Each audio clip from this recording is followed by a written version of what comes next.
Eu convido todos a abrirem suas Bíblias na Epístola aos Hebreus, no capítulo de número 12. A Epístola aos Hebreus, ela é curiosa porque nós não temos certeza da sua autoria. Há quem atribua ela ao apóstolo Paulo, mas é curioso o fato de que Paulo, em todas as outras epístolas, ele se apresenta no início. E nessa não há uma apresentação. Uma hipótese é que ele tenha ocultado o seu nome para não gerar resistência, já que essa é uma epístola aos hebreus, aos judeus. E havia uma resistência dos judeus em relação a Paulo, que era bem disruptivo em face da tradição judaica. Entretanto, é uma epístola maravilhosa.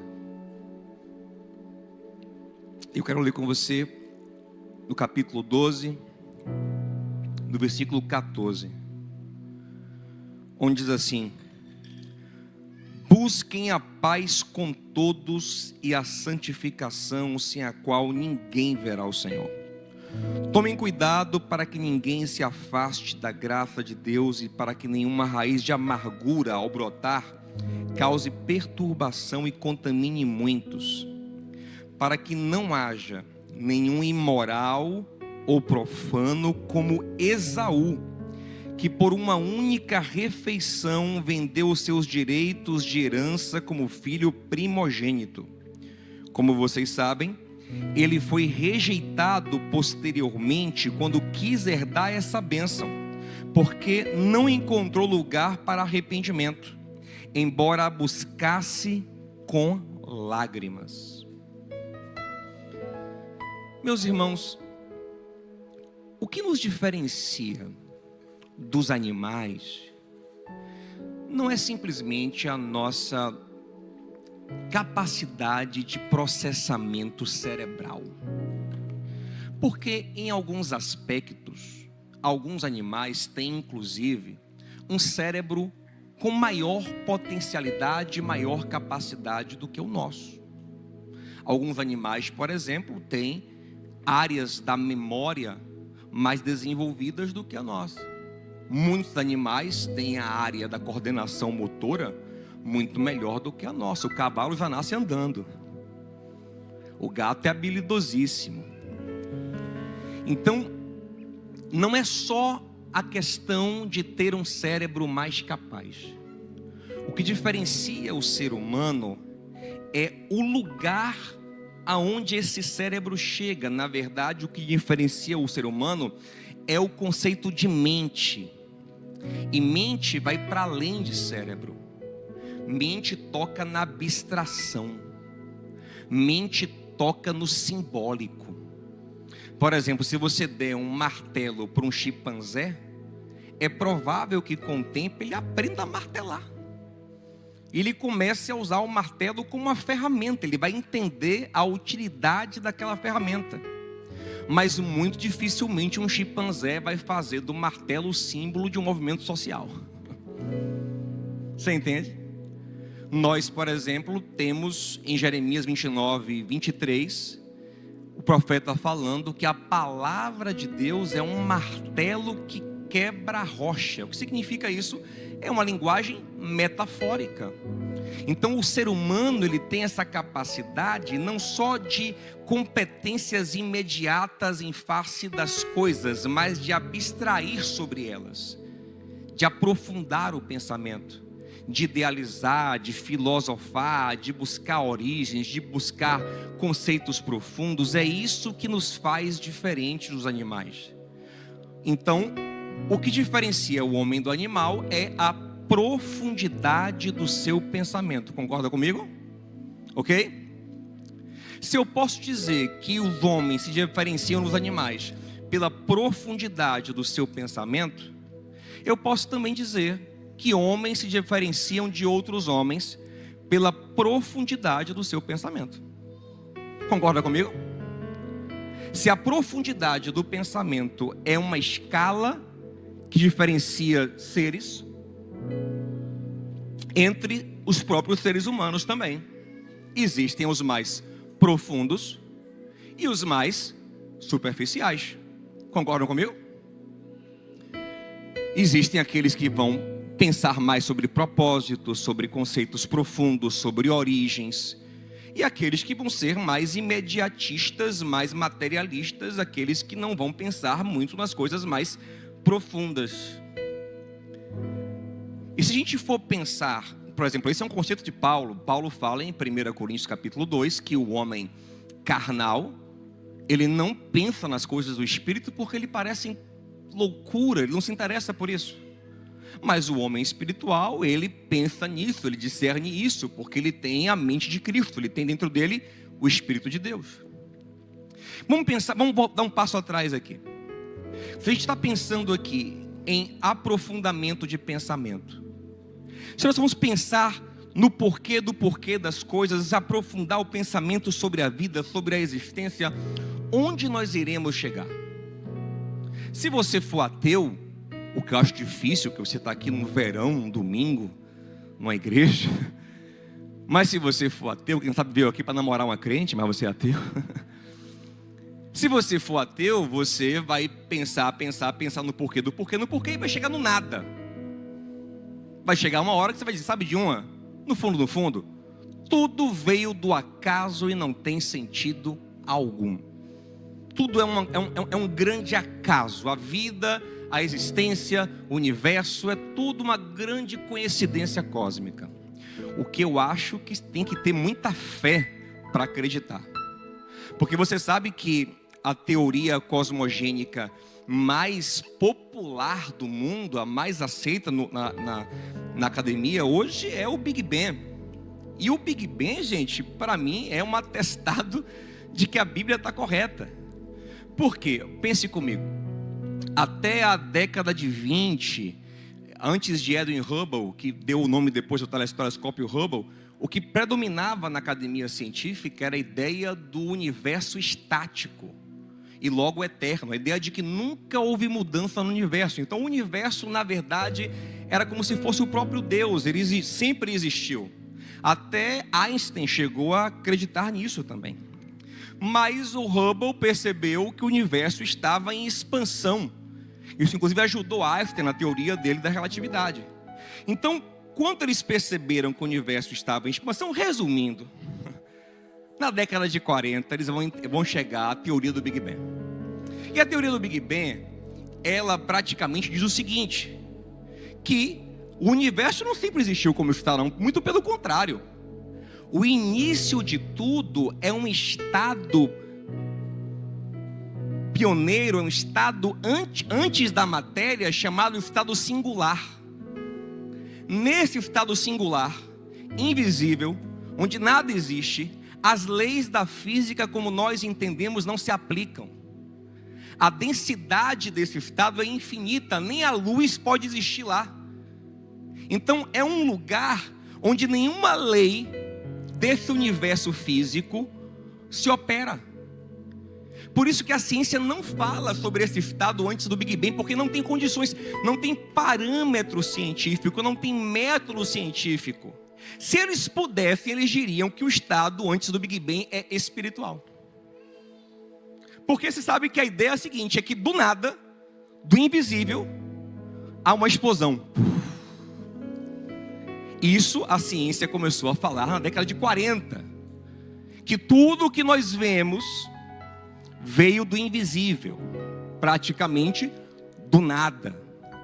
Agora, olha o que a Bíblia fala há 2000 anos. Vamos colocar aqui a projeção, Hebreus 11:1.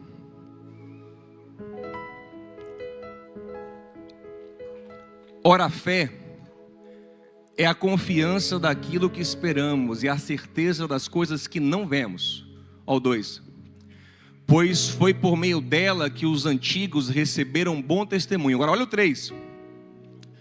Pela fé entendemos. Gente, aqui é um cara escrevendo há quase 2000 anos. Pela fé entendemos que o universo foi formado pela palavra de Deus, de modo que aquilo que se vê não foi feito do que é visível. A palavra de Deus fala há 2000 anos que o universo foi criado a partir do invisível. A ciência falou isso na década de 40. Então, se você for pensar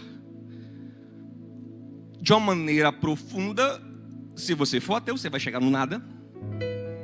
Se você for crente, você vai chegar naquele que cria do nada, naquele que existe no ponto singular, onde a ciência não pode alcançar, aquele que existe num universo paralelo ao que nós encontramos, aquele que é o próprio universo, aquele que é a própria existência, aquele que é o grande eu sou.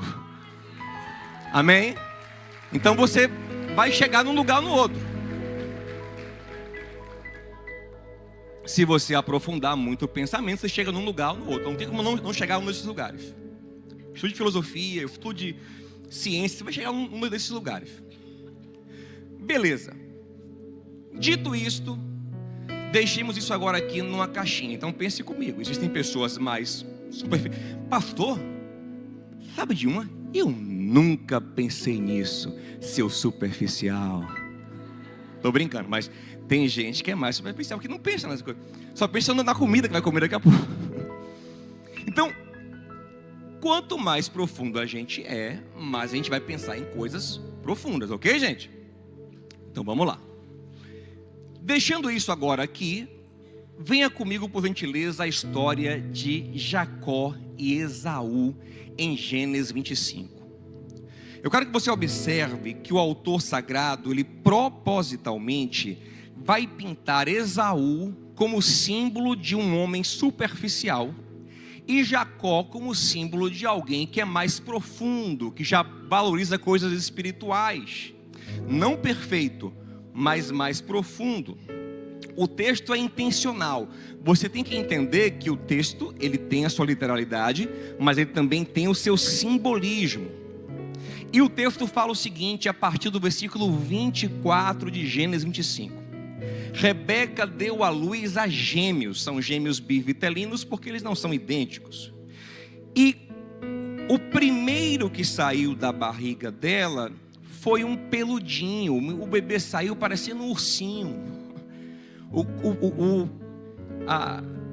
A pele dele coberta de pelos. Quando os pais viram isso, deram a ele o criativíssimo nome de peludo. Você percebe como isso é superficial? É um nome ligado à aparência. É um nome ligado ao que há de mais exterior, peludo. Só que quando estão tirando o ursinho, percebem que tem uma mãozinha agarrada no calcanhar dele. E está vindo o segundo, meio que puxando o primeiro para trás, meio que querendo passar na frente. E aí os pais olham aquilo e dizem, esse aqui é trapaceiro. Esse aqui é bolodor. Esse é espertinho, esse é malandro. Aí botam o nome dele de Jacó, que significa trapaceiro, esperto, suplantador, aquele que agarra, que passa para trás. Você observa que apesar do nome Jacó ter uma conotação mais negativa, ele fala de um aspecto mais profundo, porque ele fala de um aspecto psicológico. Aquele que passa para trás, aquele que agarra, aquele que suplanta. O outro é bem superficial, Esaú, peludo. Aí o texto vai nos aprofundar nessa ideia, porque vai dizer o seguinte, que crescem os meninos, e Esaú se torna um caçador exímio, perito, fortão, sabe, valentão, macho alfa, fortão, valentão, homem do campo, é o que o texto diz. Mas Jacó, por sua vez, é um homem pacato, tranquilo, que fica no celular. Não, brincadeira. É menino de playground. Ele fica na tenda, é o que o texto vai dizer. Então observe que agora o texto está construindo a imagem de Esaú vistoso, o peludo, né, machão, testosterona, forte, machão, vistoso, sucesso com as meninas. E Jacó, mais sem sal, meio sem graça, e fica ali de boa na tenda. Só que aí o texto vai aprofundar e vai dizer o seguinte: Isaac, o pai, amava mais a Esaú, preferia a Esaú, porque, olha a justificativa, porque comia da caça que ele trazia. Olha que justificativa também superficial. Olha como tudo na vida de Esaú aponta para a superficialidade. O nome dele é por causa do seu pelo. Seu pai lhe ama não por nenhuma característica psicológica que ele carregue, mas lhe ama porque ele traz carne. Aí o texto continua e diz que Rebeca preferia Jacó ou amava Jacó, e não justifica. Fala só, Rebeca amava Jacó, ponto. Deixando a margem para um amor mais profundo. Rebeca simplesmente amava Jacó. Isaac amava Esaú porque comia da sua caça. Aí agora, o senhor superficial, que é Esaú, vai ficar escancarado. Num dia que ele volta da caçada, exausto, morrendo de fome. Quando ele vai chegando, se aproximando de casa, ele encontra Jacó cozinhando uma sopa de lentilha. Que cai entre nós, gente. Lentilha é um negócio bem mais ou menos, né? Eu falei isso do culto das 8 da irmã, disse: não, a minha é maravilhosa. Eu lembro que uma vez um irmão do Rio Grande do Sul falou: você tem que ir lá em casa, guri. Vou fazer para ti um jantar gaúcho, tchê. Aí eu fui empolgado, achando que era um churrasco. Quando entra o prato principal, lentilha, eu falei: Nana, socorro. Mas até que estava gostosa, mas tipo assim, lentilha, né, gente? E aí Jacó está aqui fazendo a sopa de lentilha, Esaú chega morrendo de fome, e por algum motivo aquela sopa está vermelha, algum corante que Jacó colocou, ou um pedaço de carne que avermelhou a sopa, e o texto fala que Esaú olha aquela sopa e fala assim, ó, que comida vermelha é essa aí? Porque ele falou isso, ele falou comida vermelha, pegou nele agora um apelido, Edom, que significa vermelho. Então o cara que é peludo, agora é vermelho. Então observe como é tudo muito superficial nele. Aí ele pede a Jacó um pouco da comida vermelha, Jacó aí mais profundo, Jacó mais esperto, que valoriza coisas que Esaú não valoriza, fala assim, estou parafraseando, mas tipo assim, ó, aonde que eu vou dar de graça? Essa sopa aqui é maravilhosa, isso aqui aqui vale muito. Esaú, me dá pelo amor de Deus, estou morrendo de fome. Aí Jacó fala assim, sabe de uma, Esaú? Sabe aquela bobagem de primogenitura? Aquele negócio de ser primogênito, para receber a bênção de papai, a bênção de vovô. Eu sei que você nem liga para essa besteira. Dá para cá a primogenitura que eu lhe dou, que delícia. Sopa de lentilhas. Gente, o filho primogênito, ele era o herdeiro espiritual da casa e o herdeiro material.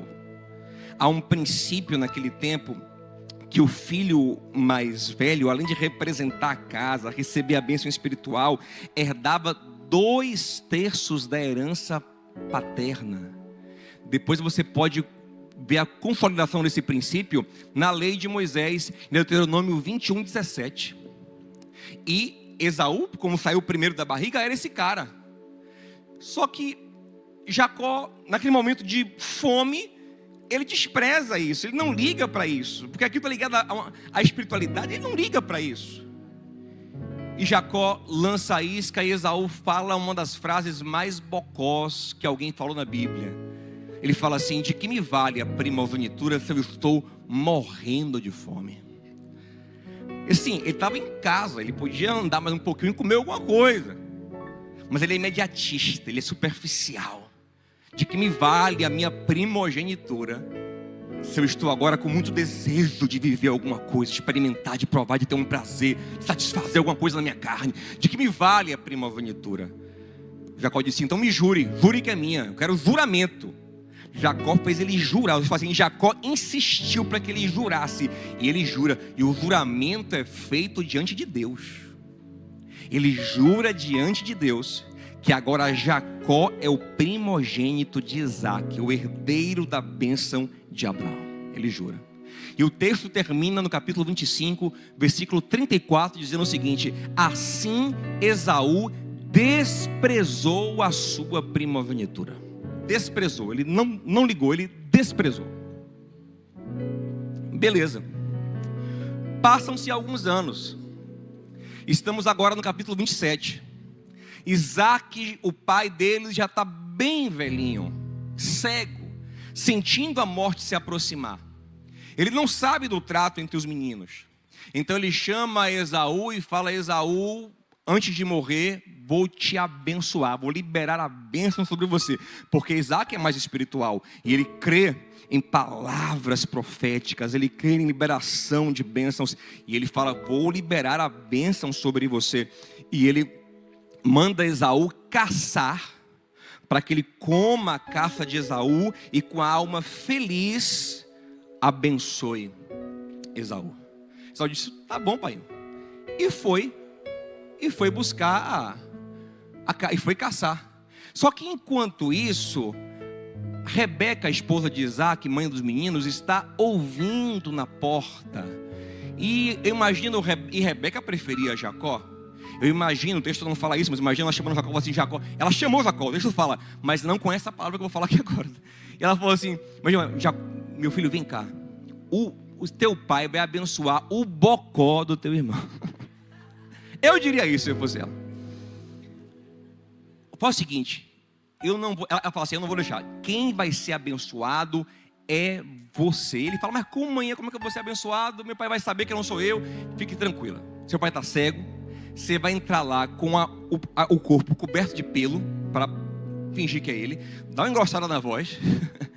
E você vai levar a comida do jeitinho que eu vou preparar, que é o jeito que eu sei que ele gosta. Ele vai pensar que é Esaú que preparou. Vou preparar um carneiro do jeito que ele gosta. Entra lá e recebe a bênção. E aí Jacó fez assim: entrou lá, enganou o pai, recebeu a bênção da primogenitura. Quando Jacó acaba de sair, quem vem chegando com a caça? Esaú. Quando Esaú chega e fala: pai, eu cheguei, está aqui a caça, pode comer e me abençoar. Isaac falou: como? Não acabei de lhe abençoar? E Esaú fala: não, pai, eu mesmo não. Isaac falou: rapaz, teu irmão Jacó, ô bicho esperto, malandro, veio aqui e levou a tua bênção. E Esaú: mas papai, não pode dar para mim também? Infelizmente não. Agora ele é o primogênito espiritual. Aí Esaú abre um berreiro, chora, protesta, se revolta: esse miserável, esse desgraçado infeliz, vou matar. Agora vem cá, baby, pensa uma coisa comigo, seu Esaú. Não foi você lá atrás que vendeu a primogenitura? E agora você quer agir como se nada tivesse acontecido? Você despreza o que é espiritual, você jura diante de Deus, e você acha que nada vai acontecer. Você acha que está Deus e o mundo na sua mão, que você manipula como você quer, que você peca, você faz o mal, você dá lugar à carne, e depois está tudo lá intacto, esperando você. Todas as bênçãos estão lá, tudo está perfeitamente no lugar, para quando você quiser, você tomar de volta. Afinal, só vale quando você diz que vale, né? Quando você não quer, não vale. Mas não é assim que funciona, Esaú. Gálatas 6:7 fala assim, ó: não se deixe enganar. Não se engane. Diga assim, irmão, não se engane. Irmão, não se engane. Não se engane. Tudo que o homem semear, isto mesmo ele ceifará. Quem semeia na sua carne, da carne colherá destruição. Quem semeia no Espírito, do Espírito colherá a vida eterna. Gente, muitas vezes nós queremos viver como Esaús, superficiais, carnais, imediatistas. trocando a vontade de Deus, a palavra de Deus, a bênção de Deus, por um momento de prazer, de satisfação carnal, para dar lugar aos nossos impulsos. E depois achamos que tinha sido assim, tá tudo bem. Depois eu conserto. Depois eu me viro.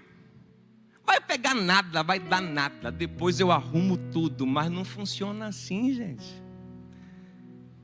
Deus é gracioso. Deus perdoa. Mas as consequências naturais das nossas ações também vêm. Você entende? O que o homem semeia, não é porque nem que Deus quer castigar, não. Ele colhe. Não tem como semear uma coisa e colher outra. A gente tem que ter cuidado para a gente não entender a graça de Deus como uma liberdade para dar lugar à carne. Paulo disse isso em Gálatas 5,13, não usem da liberdade para dar lugar à carne, porque esse lugar carnal, superficial, ele vai te destruir. Não adianta você semear só carnalidade no seu casamento e depois você querer colher um casamento abençoado. Semear só carnalidade na sua família, nos seus filhos, e depois você querer colher filhos espirituais. Uma vida cheia da graça.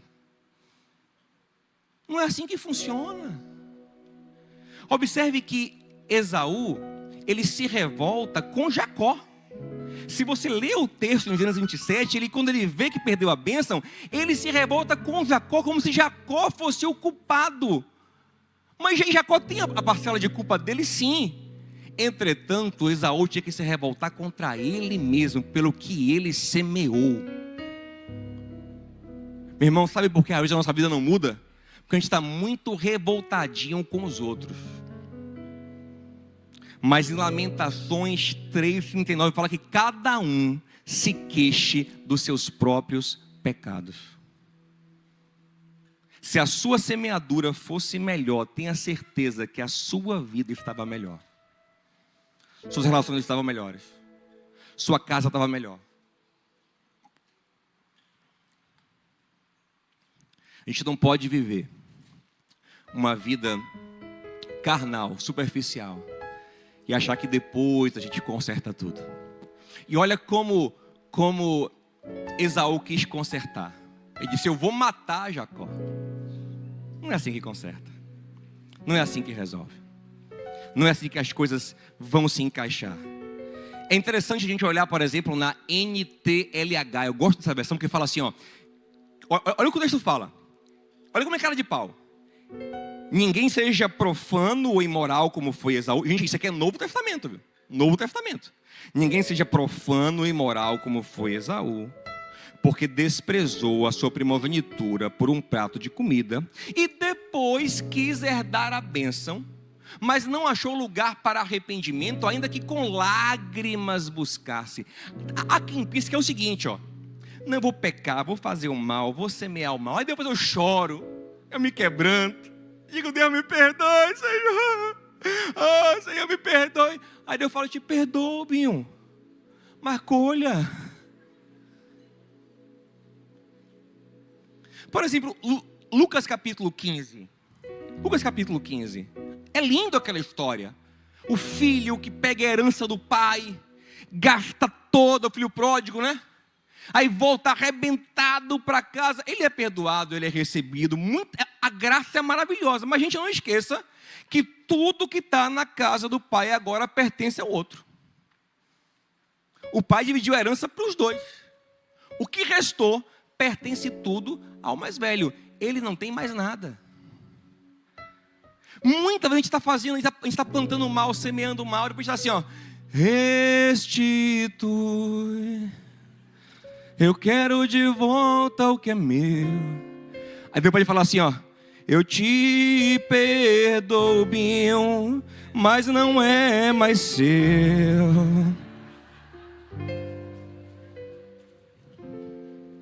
Entende?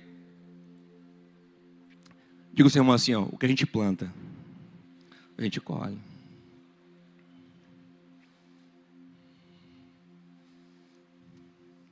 Por isso que nós não podemos ser superficiais. Cada ação tem uma reverberação.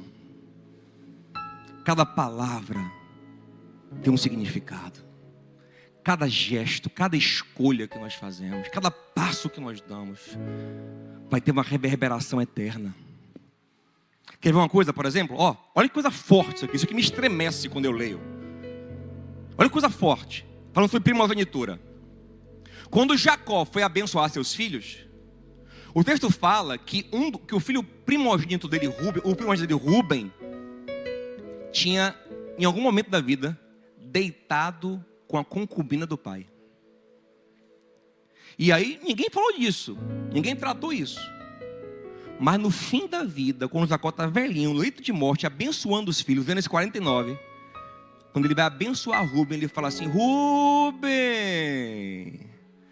você é o mais lindão, é o primogênito da minha força, fortão, bonito, mas não será o mais excelente, porque lá atrás você manchou o leito do seu pai. Um dia a conta chega, meu irmão. Um dia a colheita vem. Mas ninguém viu, mas ninguém sabe. Quem mais importa sabe. Quem mais importa viu. Aquele que tudo vê e que tudo sonda. Eu vou lhe falar uma coisa. E quando a colheita começar a vir, não faça como Esaú, não. Procurando alguém para descontar, para ter raiva, para culpar. Não, olhe para você mesmo e se arrependa. Quem sabe é a esperança. É o que Lamentações 2:29 diz. Deus está te castigando, está te apertando, está te fazendo colher. Se humilhe, põe a boca no pó. Quem sabe a esperança. Porque Jacó também um dia enfrentou seus pecados. Não é só o superficial que enfrenta, não é só o carnal, o incrédulo, o crente também. Jacó, crente espiritual, que valorizava o que era espiritual, também um dia enfrentou seus pecados. 20 anos depois de enganar o pai, de enganar também o irmão, ele tem que voltar para casa. E quem está vindo encontrar ele? Esaú. E Esaú vem com um exército de 400 homens para matar Jacó. Jacó entra em desespero, mas Jacó não vai culpar Esaú, porque Esaú é mau, porque ele é perverso. Não, sabe o que Jacó vai fazer? Ele vai orar ao Senhor. Ele vai pedir misericórdia a Deus. E sabe qual é a misericórdia que Deus dá a ele? Deus quebra ele todo. Deus transforma ele. Deus tem um encontro com ele em Peniel. Como quem fala, para Esaú não lhe matar, eu tenho que lhe matar antes. Para Esaú não lhe quebrar, eu vou lhe quebrar antes. Aí o Senhor quebra Jacó e faz nascer Israel. Está sofrendo? Está doendo? Vai ter um encontro com o Senhor. Se arrepender, confessar seus pecados. Se confessarmos os nossos pecados, Ele é fiel e justo para nos perdoar os pecados e nos purificar de toda injustiça. A gente não pode, achar que Deus é menino em nossa mão. Olha o que Paulo fala, eu repito, Gálatas 6:7. Não se enganem, Deus não se deixa escarnecer, zombar. Porque se você peca, faz o mal, semeia o mal, e depois você arruma tudo, o que ele está dizendo? Até Deus está no meu bolso, está na minha mão. Porque eu peco, depois eu choro, me quebranto, eu me arrependo, não dá nada. Já peguei a manha de pecar, viu? Tem crente que acha que pegou a manha de pecar. Ele vai depois. Esaú é cara de pau. Ele despreza e mais na frente acha que não vai dar em nada. Só que o texto fala assim, Hebreus 12 fala assim, 16 fala assim, ele não achou lugar para arrependimento. Na NTLH fala assim, ele não conseguiu mais desfazer o negócio. Não achou como mudar o que havia sido feito. Porque Deus pode, Ele vai te perdoar se houver arrependimento genuíno. Mas tem coisa que não tem mais como voltar atrás. Já era. acabou, passou, perdeu, já foi. Agora, se houver um arrependimento genuíno, a graça dele é grande. Em 1 João, em João 1,16 fala assim que nele encontramos graça sobre graça. Sabe o que é isso? Você encontra a graça de ser amado, perdoado, filho de Deus. Não pelo que você fez, mas pelo que Jesus fez na cruz por você. Porque Ele pagou o preço do seu pecado. Mas pastor, se Ele pagou o preço do meu pecado, como é que eu vou pagar o preço do pecado de novo? Quem disse que paga preço, Bion? Se você pagar o preço do nosso pecado, o preço sabe qual é? Destruição. Porque o pecado é uma afronta àquele que é santo, que é digno de toda honra e glória. É um atentado contra o propósito e a vontade de Deus. Isso é muito caro. Por isso que o preço do pecado, quem pagou foi Jesus na cruz. Ou quem pagará são aqueles que serão eternamente condenados ao inferno. Mas nós que somos redimidos, não pagamos o preço. Arcamos com consequências. Consequências. Entende? Naturais. Mas a graça de Cristo é tão grande que quando nos tornamos filhos de Deus em Cristo, muitas vezes coisas novas começam a brotar em nossa vida. Há um renovo de vida. Há um renovo. Há coisas que falam, meu Deus, eu estraguei tanto, mas o Senhor fez uma coisa nova na minha vida. Mas o Senhor derramou graça na minha vida. Mas isso é um chamado para não ser mais carnal. Não pense que Deus te chamou para a graça para você viver semeando mal, fazendo mal, pecando, ele achando que depois você arruma, não, depois eu arrumo, depois eu vou lá, faço uma oração, eu vou no culto da ceia, choro, clamo o sangue de Jesus e fica tudo como não vai. Você está semeando, você está plantando, você está construindo um caminho de morte. Quando nós somos chamados para a graça, somos chamados para semear no Espírito, para viver uma vida espiritual, para viver uma vida diferente, cheia de verdade da graça do Senhor. E eu quero encerrar aqui dizendo o que para mim é a coisa mais fantástica dessa história toda. Pense comigo, olha que coisa maravilhosa. A partir do momento que Isaac abençoou Jacó, quem agora é o primogênito? Hein? Jacó. Então, segundo o princípio que você pode conferir em Deuteronômio 21:17, Jacó agora é o herdeiro de 2/3 de tudo o que Isaac possui. Tudo. E Isaac possui muita coisa. Você tem que lembrar que Gênesis 24 diz que Deus abençoou Abraão em tudo, enriqueceu Abraão muito. Abraão pegou a herança praticamente toda e entregou a Isaac. Deu um presentinho para os outros filhos lá, mas deu tudo a Isaac. Na mão de Isaac a coisa prosperou mais ainda. Gente, esses homens, se fossem colocados hoje, eles seriam provavelmente bilionários. Eles tinham ouro, eles tinham prata, eles eram ricos para a época. Eram como sheiks árabes, sabe? Bilionários. Então Jacó tem direito a 2/3 de uma herança bilionária. Preste atenção. Quando Esaú está revoltado, dizendo que vai matar Jacó, porque o carnal é assim, repito, carnal é assim. A solução dele é pior do que o erro. Ele quer resolver, ele peca mais. Ele consegue uma mentira com outra, um engano com outro, uma traição com outra, uma maldade com outra. Aí vai piorando a vida dele. Se Esaú mata Jacó, piora a vida dele, mas acho que é melhorar. Então Esaú está querendo matar Jacó. Isso chega aos ouvidos de Rebeca, a mãe. Rebeca chama Jacó e fala: meu filho, você tem que ir embora, porque seu irmão quer lhe matar. Jacó vai embora. Imagina Esaú sabendo que Jacó foi embora. Ele foi embora. O seu irmão que pegou a sua primogenitura, fugiu. Eu imagino Esaú correndo no curral, para ver se Jacó levou alguma ovelha. Porque 2/3 é dele. Quando chega lá, Jacó não levou uma ovelha. Corre no tesouro.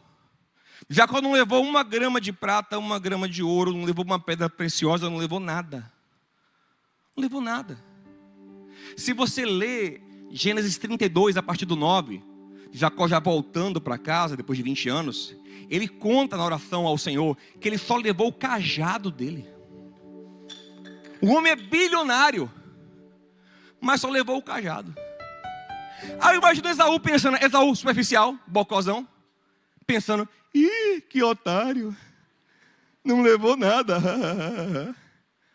deixou tudo aqui, botei para correr, fiquei com tudo, não levou gado, não levou prata, não levou ouro, não levou a terra ficou para mim aqui, ficou tudo para mim aqui, Aí eu diria para ele, ô seu bocó, o principal ele levou. Alguns já entenderam aqui. Ele levou a bênção de Deus sobre a vida dele. Agora, aqui é um bom teste para o seu coração. Alguns aqui, quando eu falei isso, falam assim, ah não, pastor, eu prefiro o de Esaú. O que é que você prefere? Diante de Deus, o que é que você prefere? O que é que para você tem mais valor? Olha como é a vida de Jacó agora. Na primeira noite que ele dorme fora de casa, tem onde dormir, dorme no deserto, no relento. O texto fala que ele coloca a cabeça numa pedra. O travesseiro dele é uma pedra. Ele tem um sonho. Tem uma escada da onde ele está até o céu. E nessa escada sobe e desce anjo, sobe e desce anjo, sobe e desce anjo. Ele acorda assustado e fala, meu Deus, aqui é a casa de Deus, Deus mora aqui, o céu está aberto aqui. Eu diria, não Jacó, é que a partir de agora, onde você for, Deus está contigo. E assim vai ser a caminhada dele agora. Deus dando visão, abençoando, fazendo prosperar, livrando, falando com ele. Até que 20 anos depois ele volta e se encontra com Esaú. E é impressionante, porque o texto mostra, na volta, Jacó mais forte do que Esaú.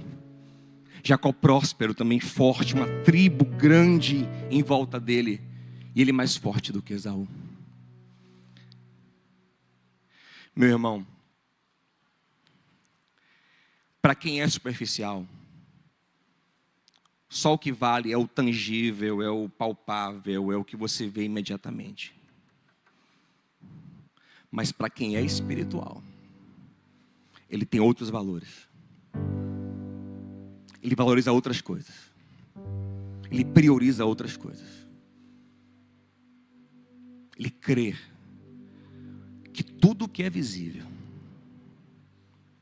tudo que pela fé, volto em Hebreus 11:3, pela fé, nós entendemos. Observe, ele fala de entender. Não é só crer, não, é entender. É experimentar, é vivenciar. Pela fé nós entendemos que o que é visível, na verdade, vem do invisível. Amém?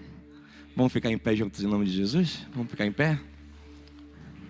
O que é visível? Glória a Deus.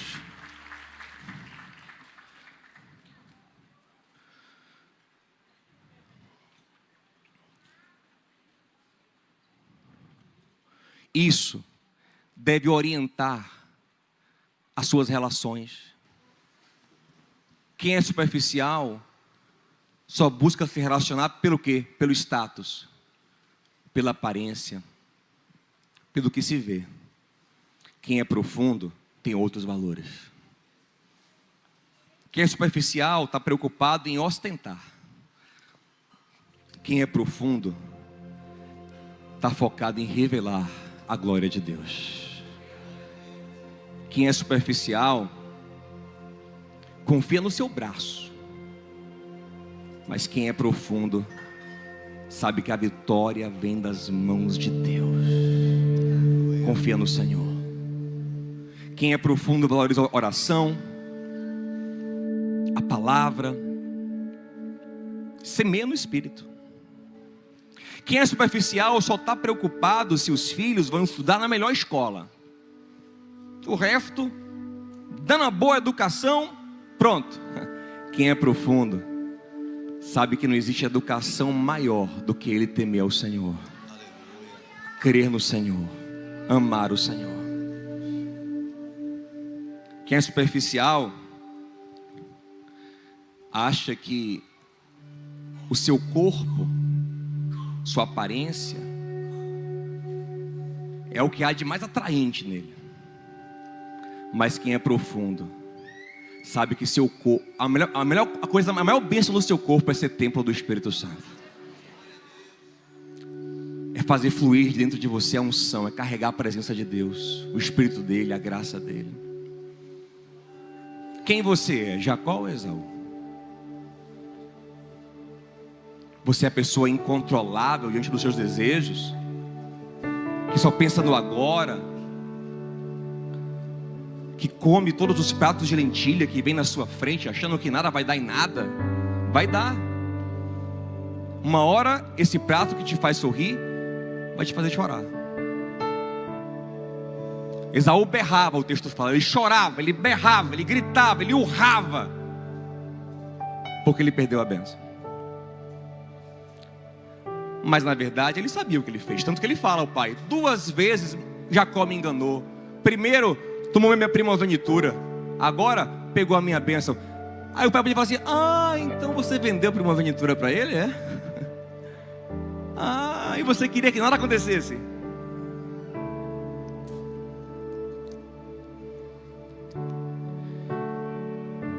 Deus não trouxe você aqui, não me trouxe aqui hoje para te trazer uma palavra de condenação, não. Mas sim, os nossos pecados precisam ser confrontados, para o nosso bem. Isso é amor. Isso é amor. Deus não nos chama para ser Esaús, até porque a palavra diz: eu amei a Jacó, mas eu aborreci Esaú. Jacó não é que ele era bonzinho, pelo contrário, mas ele tinha uma coisa: ele valorizava o que era espiritual. Até que um dia houve uma grande transformação na vida dele. Você e eu não somos perfeitos ainda, mas que sejamos como Jacó. E que bom que você está aqui num verão, num calor desse. Isso é um sinal de Jacó na sua vida. É um sinal de que você está buscando o Senhor, que você quer a palavra dEle, que você quer o Espírito dEle. E eu gostaria de te convidar a orar essa canção agora. Uma canção que fala: Senhor, tudo vem de Ti. Eu quero me entregar a Ti. Eu quero me render a Ti. Eu não quero ser, Senhor, carnal, superficial. Não quero plantar na carne. Eu quero plantar no Espírito. Teus pés, és tudo que eu preciso pra viver. Eu me lanço aos teus braços, onde encontro meu refúgio. Eu me rendo aos teus pés. És tudo que eu preciso pra viver. Eu me lanço aos teus braços, onde encontro meu refúgio, Jesus.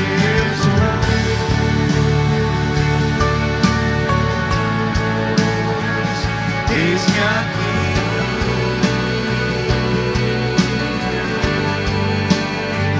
Jesus.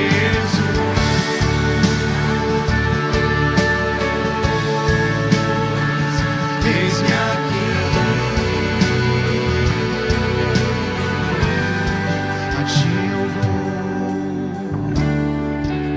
a Ti eu vou clamar. Clame a Ele. Pois tudo vem de Ti e tudo está em ti. Por ti vou caminhar, tu és a direção, o sol a me guiar. Tudo pode passar, Aleluia! teu amor jamais. Este é o nosso tesouro. Aleluia! Sempre há de existir um novo amanhã preparado pra Aleluia! Oh, Senhor! preparado pra mim,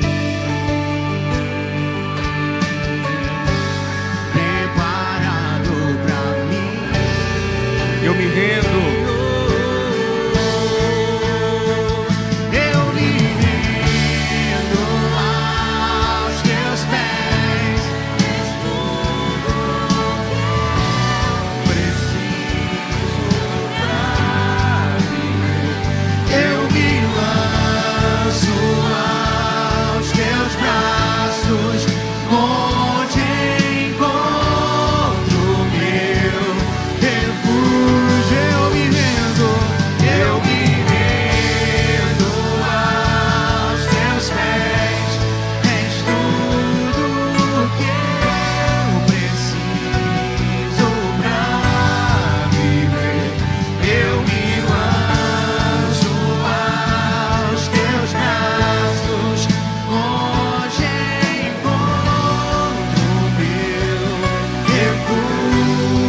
refúgio, Jesus.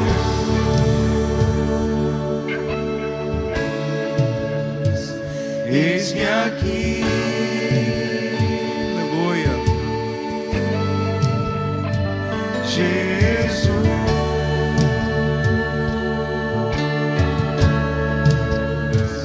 Eis-me aqui.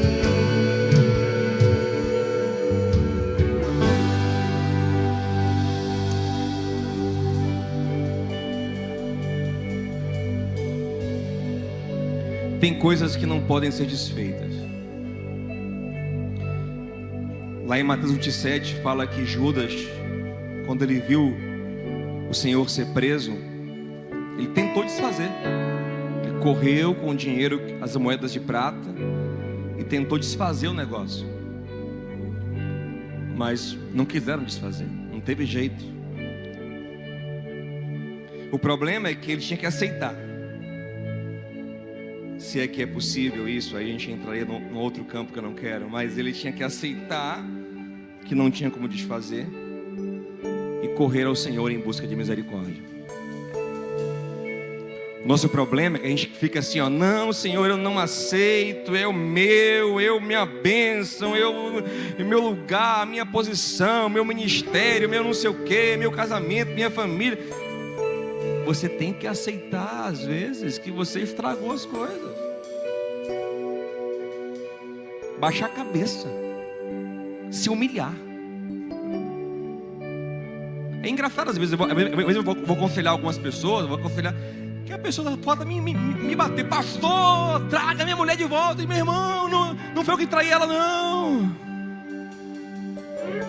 Dê um jeito, meu irmão, não fui eu, não.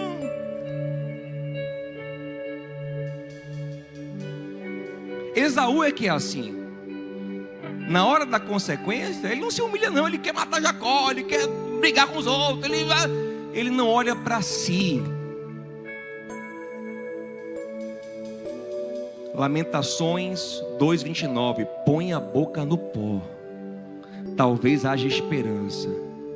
Não que Deus tenha a obrigação de restituir nada, mas Ele é tão misericordioso que muitas vezes Ele diz, como eu disse em Joel: eu vou restituir o que foi destruído, eu vou consertar, eu vou restaurar, eu vou abençoar.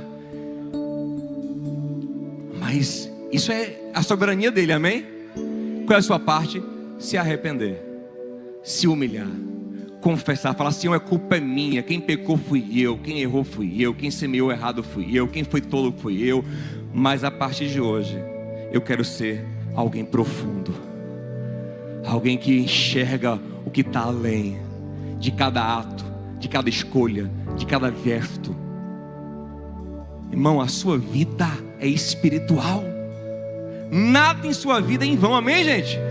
Suas escolhas, decisões, seus relacionamentos. Tem gente que entrega seu corpo no sexo como se não fosse nada. Seu corpo é precioso, meu irmão, minha irmã. Como se tudo fosse uma mera química, não. Sabe o que Paulo fala quando ele fala lá em Coríntios, para a pessoa não se relacionar em prostituição? Ele fala assim: quem se une a uma prostituta, e a qualquer pessoa se faz um com ela. Há uma comunhão, há uma ligação que é estabelecida naquele momento ali. Há marcas que ficam. O seu corpo é templo do Espírito Santo. Não, foi só um dia, foi só um momento. Fique aí que é só um dia. Isso tem reverberações que ficam em nós, na nossa mente, no nosso inconsciente, e semeiam no mundo espiritual, semeiam para a vida. É tempo da gente dizer: Senhor, me perdoe, porque lá atrás eu desprezei muitas primogênituras. Eu troquei a tua vontade por um momento. Eu fui tolo, eu fui bobo, eu vivi sem discernir. Isso aqui não é religiosidade, não, é sabedoria, é inteligência. A gente ser santo é ser inteligente, é escolher o que é melhor, é escolher paz, alegria, amor, amém? Fidelidade, benignidade, comunhão, é escolher o que é bom. Então hoje diga: Senhor, eu me arrependo, eu quero a tua presença. Diga isso comigo em oração agora. Pai querido e amado, nós estamos aqui diante da tua presença, Senhor, e nós queremos hoje não colocar culpa em ninguém, mas em nós mesmos, porque todos nós em algum momento fomos Esaús, superficiais, tolos, carnais, imediatistas, e comemos um prato de lentilha que hoje nos custa muito caro. Oh Pai, tem misericórdia de nós. Nós não estamos aqui para exigir bênção alguma, mas queremos o teu perdão, porque sabemos que na cruz o teu Filho Santo pagou pelos nossos pecados. Nós queremos perdão, nós queremos alcançar a tua misericórdia. E a bênção que o Senhor quiser dar, meu Pai, o que o Senhor quiser fazer, é muito mais do que merecemos. Queremos, como Jacó, ter um encontro transformador com o Senhor, que nos faça definitivamente homens e mulheres espirituais. O homem espiritual discerne tudo, pensa com profundidade em tudo, ele tem a mente de Cristo. Mas o carnal, Pai, não discerne nada. Nós não queremos ser esse, Senhor. Nos enche com teu Espírito, nos transforma, nos renova, em nome de Jesus. Quem crê diz amém. Graças a Deus, glória a Deus,